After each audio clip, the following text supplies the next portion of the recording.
Hey all, welcome back to the Tree of Crumple Note YouTube channel. I'm Jack Tyler. Tai. And we are going to be doing some hot takes on some of the recent releases from all of the brands and yeah, just giving you our honest opinion. So let's go ahead and jump in here. First release we're going to talk about are these like crazy colored, fully iced out AP Royal Oaks. What do you think? What's going on? I think it's fun, but it's not for me. Fun but not for you, yeah? Yeah, fun is not, but it's not for me. I can see what AP trying to get younger audience in, and each person will have their sort of favorite color. So I believe that some people will try to aim for that color. We can see that happen with the 2020 release with the Oyster Perpetual, right? You know, get more engaging, reviving the model. Yeah, I mean it's definitely fun. I think that for me, you know, especially like, you know, coming off of the back of the Black Panther release, which yeah, we can talk a little about that. It's interesting because we're going to talk about Patek later, and both of these companies like have very quickly, especially during, you know, the pandemic, gotten kind of pigeonholed for specific pieces, right? Yeah. You have the Royal Oak, you have the Nautilus, and it's interesting to see how both companies have navigated that. And I feel like AP, especially with these releases, like really leaning into it. Like they're like going above and beyond to give people what they want in terms of these iced out watches, and kind of competing more so with the people that are customizing their watches on the secondary market to look like that. So it's like, you know, if this is what you want us to be, we're just going to give it to you. Yeah. Whereas Patek has taken a different road. So, I mean, personally, I'm a little disappointed that AP has just decided to like kind of give in to, in some ways, the pressure of you know, their market right now. But, you know, I'd rather see them do some It's more 50th adventurous anniversary. stuff. They got to do something. I guess it's true, yeah. Any publicity is good publicity. That's a good point.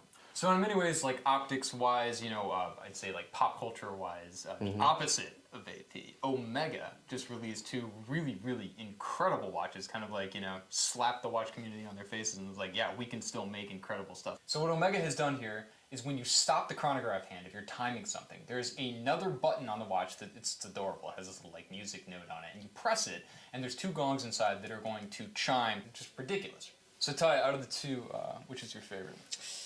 If I had to pick, it has to be the Speedmaster Chrono Chime. Okay, why? First of all, I kind of have a soft spot. I have a soft spot for aventurine dial. Yep. And you don't see that often. No. No, right? No, the only thing that comes to mind is like maybe like the Longa like copper fleck. Yeah. It's kind of adjacent to that, but yeah, you don't see them on many Speedmasters. It's very cool. You don't see them that often. And beautiful, I would say, Sedna Gold, and it's a split-second chronograph. For some people that know me, I love chronograph. Like, just love chronograph. Yeah, if you follow Tai on Instagram, you're gonna figure that out very quickly. Yeah, it's like chronograph. And on top of that, they actually, what Omega did here that not a lot of company provide is that they give you a chime box. Right, so in the packaging, you actually get this really cool, beautifully crafted, you go on their website, you can check it out, wooden box that will like kind of, it kind of acts as like an amplifier so that you can, right, hear the chiming more clearly. You know, it's great to show off if you have this watch at your house, you can show this amazing box and packaging and like really clearly hear the chiming, even though obviously you're going to be able to hear it without that box. It's a really nice touch on Omega's part. Yep. Yeah. See, I'm the opposite. I actually like the Olympic one better. Yeah, just for me, because like I feel like putting this in the Speedmaster, I feel like they had to do it because it is a chronograph movement, and when you think of chronographs and Omega, you're automatically going to think of a Speedmaster. But this, for me, is just like, it's like just beyond overkill for a Speedmaster. Because like as the Speedmaster owner, like I have the Hezelite version, you know, I wear it all the time. I think of it as such a tool watch. I've never totally gotten like the precious metal Speedmaster, because to me it's like a precious metal, you know, Explorer. It's like such an essence of a tool watch that when I see this, it's like, I mean, it's amazing. Don't get me wrong, but like it's, you know, I just don't ever.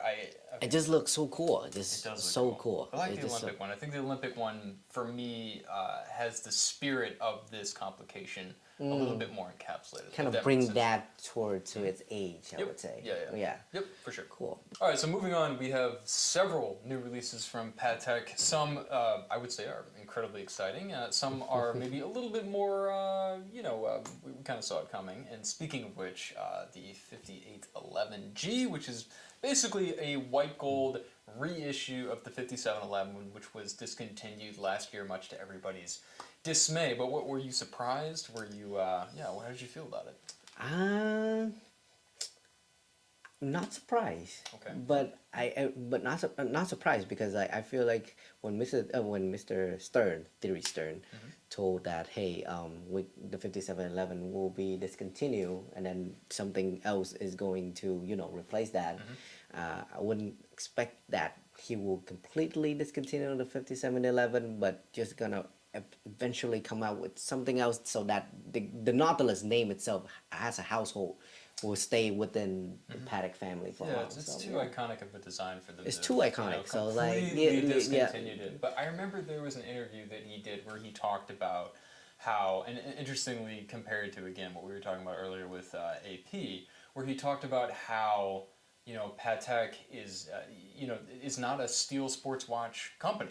And very quickly, again, due to all the hype, all the Instagram, all Yeah, the, yeah. most people knew Patek on the street. They're going to Because know him as the Nautilus. yeah. Exactly. And he saw that, and I think that this is a very intelligent move to still offer that watch, but offer it in precious metal, which, kind of ties it more into, I think, the real brand DNA of Patek, Yeah, which is yeah. creating high complication. An expensive piece, yeah. Right. So not surprising, probably a good move for the brand, in terms of maintaining, I think, what his vision is. So yeah, definitely cool to see. Not exciting though. What you see in person. Yeah, exactly. Yeah. Maybe in 10 years. Maybe in person. All right. So what else do we have from Have Patek? a Yeah, split talk about- second. This is crazy. This is yes. totally 5373P. Tell This us is what a split second monopusher chronograph with a perpetual calendar, and it's destro, which is all the crown will be on the left. Yeah. Do you think that has anything to do with Rolex? They don't care what Rolex does. Honestly, yeah. Yeah, I know. They I can't just really think it's- compare I themselves know, with Rolex. I'm just It's thinking Patek. it's a good point, but I think it's worth noting that two relatively reserved watch houses have released. I'm referring to the green and black Destro GMT Master that Rolex released earlier this year. I think it's funny that both of these companies have come out with Destro watches, kind of back to back, like pretty close together. And would you have expected a Destro chronograph? No. And I wouldn't have expected a Destro GMT. This is surprising. It's Yeah. pretty nuts. Yeah. So very cool watch. How do you feel about the colorway? I mean, those red hands are certainly there's something. Yeah. So I'm gonna find that this design itself is gonna be a very unique design. I can see why they did not do any other dial color and just put like a sunburst black. Yeah, they just way too because much. the earlier, I would say a couple months ago, Patek released a 5470, which is like a 10-second split second chronograph as well in a blue dial. Very beautiful. Gorgeous it's like watch. gorgeous watch. Absolutely. No question about that. So I have to see it in person, but then I feel like it's gonna take some time to adjust. But it's But fun. then- It's a fun watch. Right, but if you think about it, usually you use your hand here to activate your chronograph, but then now you're using on this side, so then you're kind of not. I didn't even think about that. But that doesn't feel that It makes awkward. natural. Let's just keep doing this. We're just Yeah. gonna do this for the next. We're just 5 gonna minutes. do this, Just like, on this I side. gotta work my thumb out so I can be ready when I Yeah. get mine. All right, moving Awesome. on. Rainbow Aquanaut. What do you think? I'm excited to see what your take on this because what I'm about to say is gonna be very controversial. Oh, okay. All right. I don't hate it. I've never really been a huge fan of gym setting on watches. I think I'm a little bit more reserved in that aspect. But not to step on your toes here, but it does. I'll let you take it. It does remind me of a very famous rainbow gym set watch, and that to me, coming off the back of something as crazy and innovative as this Destro split second, I gotta say it was kind of like a little bit boring, to see this because it's been done before. Yeah. So why don't you go ahead and tell me what you think? Well, to be honest, I have to kind of agree, but also I do like the fact that they kind of bring the Aquanaut in a whole new level. That's true. You might see in the collection, you see like time only 5164, right? And then you have travel time, Yes. right? I love travel. And love the travel time, Yeah, especially the advanced research travel time. I'm a sucker for actually the brown dial with the rose gold. That's like Oh, my you dream. do? I like that watch. Again, Yeah. like Grandpa, brown watch. I'm a blue kind of Okay. guy. All right. Continue. Continue. Yeah, they've but elevated it, They right? elevated it, so now it's feel like, hey, if you're gonna throw some diamonds on Aquanaut. Why not go big? Yeah, this is about as big as you As can possibly big as go. you can get. Unless they Yeah. somehow figured out a way to put diamonds on the rubber bracelet, which now that That I would love to see that. That's insane. All right, what else do we have? We have this. Yeah, bananas. 5204 split Right. second chronograph with a perpetual calendar. Yeah, but most strikingly is that dial, that green dial. What's your take on green dials in general? I mean, that's been a thing. New trend. It's a new trend. Definitely It's a new trend. That's definitely a new trend, but not surprised. Not surprising. Because you know, if they gonna did one in, you know, black or, you know, white dial, I know that. Also blue, and what else out there that's in terms that they can throw a different color But I mean, shade. for you, would you buy a green dial watch? Mm, How many yeah, other watches I would would. you have to own though before I you would. bought a green dial watch? I would buy Okay. a green dial. See, I feel like you see somebody with a green dial watch, you know they have like 30 watches. Because like, how many opportunities are you gonna make yourself? I mean, you just make it work. I mean, if it's something like this, it's gonna, you know, it doesn't matter if it goes with what you're wearing. But it's always been my dream to have a Patek chronograph, and I thought that I had found the perfect one. Which immediately, as soon as I saw this, I saw the same thing that somebody told me about that watch. It completely ruined it for me. Are you ready for this?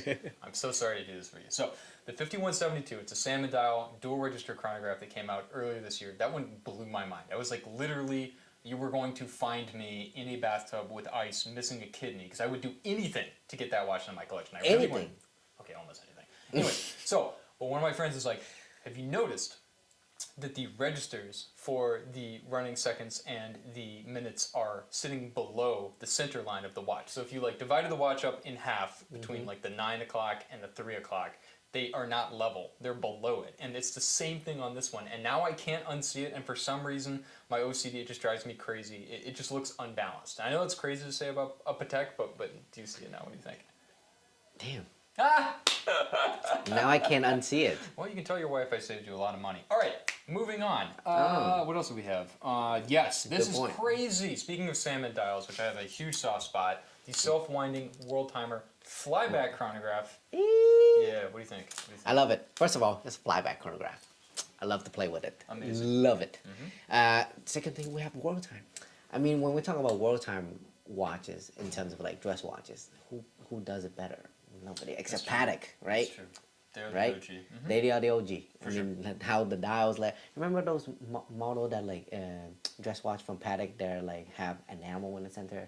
It's like, yeah, my Absolutely top favorite gorgeous. world timer. Yeah. Top favorite. Pure class. Pure class. And now they bring it with a salmon dial on top with a gillo shaped pattern in the center.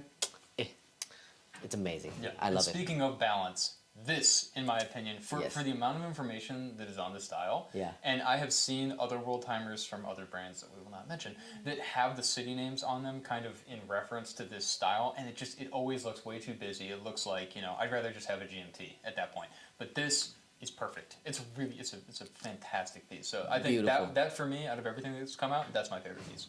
What about you? Yeah. Same? I would say the split second perpetual All right. Destro. That's my You're favorite. such a weirdo. All right, let's Okay, let's move on. Let's okay, move on. And okay. finally, last but not least, interestingly enough, Dressing the elephant in the room. yes, go ahead. We're looking at a 5990 in steel, but wait for it, blue dial. Hey, blue dial, woo! So this is a tough one for me to see because I really thought they were going to stick to their guns and only do the Nautilus and precious metal. I do understand that this is a different class of watch than the 5711 in terms of the complications, but I guess it scratches that itch for people that are still going to want it, and probably the people that really wanted the base model 5711 in steel are not the same type of people that are going to be buying a world timer chronograph. What do you think? It's a thicker watch, but it's part of basically what Patek is kind of trying to do. It's just to have all sorts of material for all the Nautilus family. You discontinue some, but then you leave some in the collection just so the people were able to have sort of the variety. Like, hey, I don't like the loudness of the rose gold, but I love the complication of 5990 brings. So what do I get? I'll go with steel. There you have it. Yeah. There you have It'd be it. interesting to see how long that one remains as a part of current production for them. I would think maybe they might phase it out. But anyways, it's really cool to see. Yeah, all the releases from Patek I think were pretty damn fantastic. So The only thing that I'm waiting for is a minute repeater Nautilus. Patek, make it happen. all right, there you have it. So that's about a wrap on all these new releases. Really hope that you guys enjoyed watching this video, and we'd love to know which of the watches that we were talking about today, whether it's from AP or Patek or Omega, was your favorite. So definitely leave us a comment below, and if you're not subscribed to the channel, please do so. You can also check out our website, shrevecrumpandlow.com. And if you happen to be in the Boston area, definitely stop by, say hello to Ty and myself here at the boutique at 39 Newberry Street. And we'll catch you on the next one.